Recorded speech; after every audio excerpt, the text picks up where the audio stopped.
This video discusses killing sheep for meat. If you find this topic distressing, this is not the video for you. When we made the decision to get sheep in 2018, I said this. But they could also be a source of meat.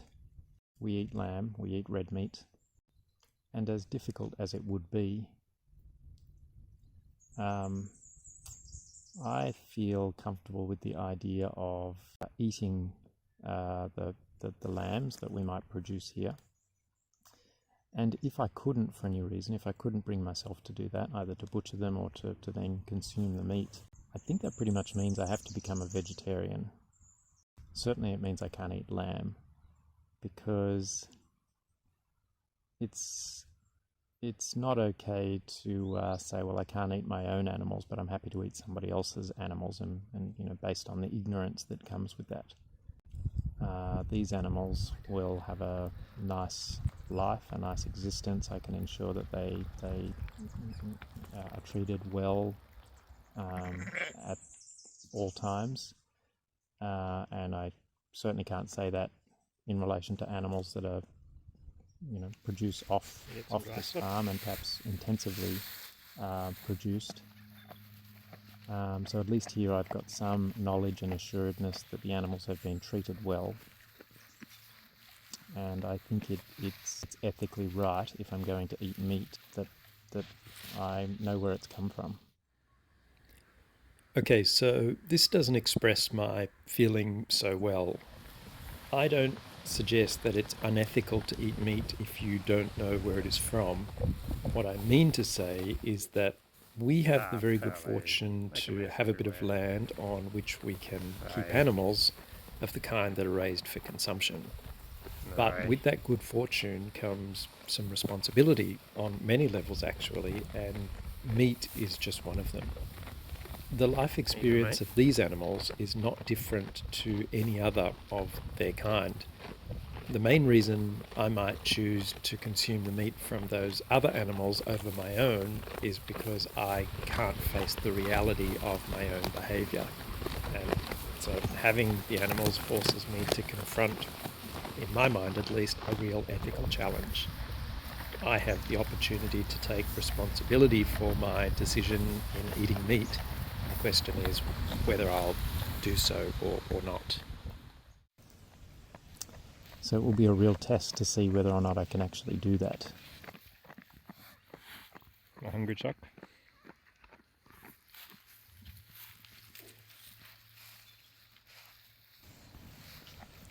Particularly if we have really beautiful little colourful, delightful lambs running about the place.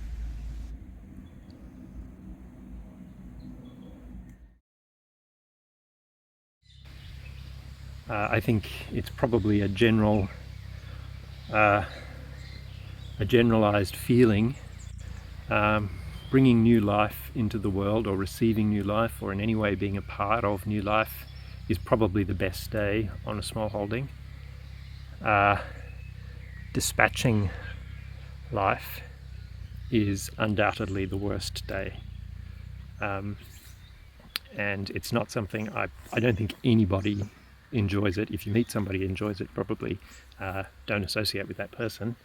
I certainly don't. I find it very hard, but this is part and parcel of having a small holding and having animals on a small holding. Let me explain what I mean here. On 4 acres, I can only keep a small flock.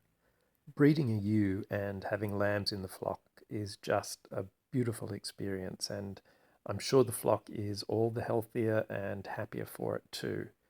But that can only happen if some arrangement is made for the older animals. Now, I can sell them, and indeed I have done, but very often they're being purchased for meat, whether or not the purchaser tells me that or otherwise.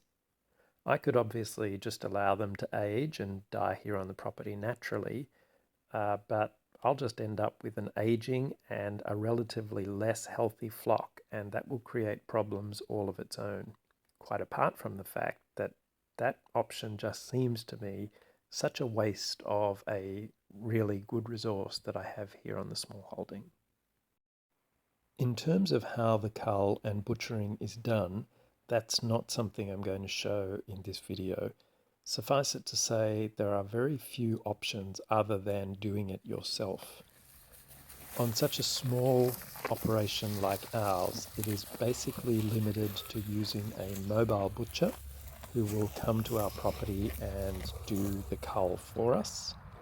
They then leave a mobile refrigeration unit here for the hanging period, and after that come back and process the carcass and butcher the meat as they would in a conventional sense. There are very few abattoirs now that will accept small numbers of animals, usually no fewer than 5. In both these options, the animal is exposed to a higher degree of stress, especially that off-site option. That would involve getting the animal in the yards, catching it, loading it onto the trailer, transportation, and offloading.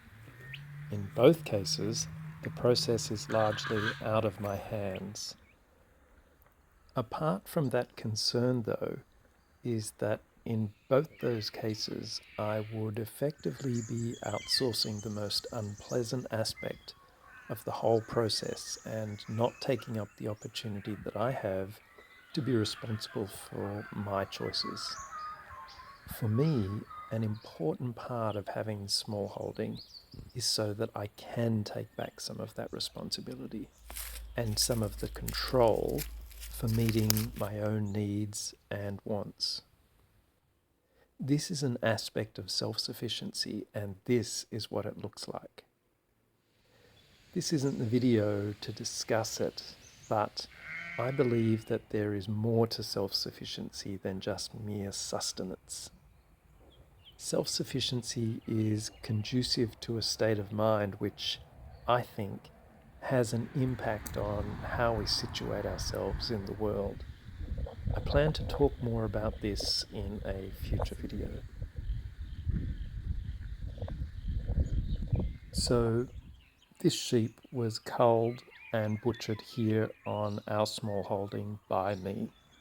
I have confidence in my ability to do the kill as quickly and with the least amount of stress on the animal as is possible. I think it's the best option for my sheep. From the moment she walked down to the yards with me, like she had done countless times before, to the moment when she was definitely not conscious, it would not have been more than 5 minutes. If she was conscious of it at all, this was 5 minutes of an awful time for her in what, as far as I can tell, must have been an otherwise contented life where her needs were met and her welfare was maximised by us at every opportunity. She lived a relatively long life and was never treated by us as just livestock. Rather, she was an animal that we cared for, cared about, and valued. The killing of sheep for meat has happened for as long as domesticated sheep have existed, and it happens daily on farms big and small. So why share this video with you? Well, mostly because I do want to share on this channel what is real. And against the beauty I share with you, I want also to show that which you might think is less beautiful, that which might disrupt the rural ideal that I sometimes strive to convey with my videos. The reality is, it isn't all beautiful, it isn't all easy, and sometimes it is very, very hard. That, I'm sure you will agree, is the reality of life. Taking the life of an animal here on our smallholding forces me to confront that reality, perhaps like nothing else can. And it's an experience for which I'm very grateful and which I think is worth sharing here on this channel with you. just one joint of mutton, made multiple serves of 3 different meals, not to mention stock and broth and leftovers for the freezer. If you'd like to know more about the meals that I was able to make from this meat, please let me know in the comments, and I'll see if I can't put a video together on that topic as well. And if we were all connected in this way, I have no doubt that our consumption of meat would go down dramatically.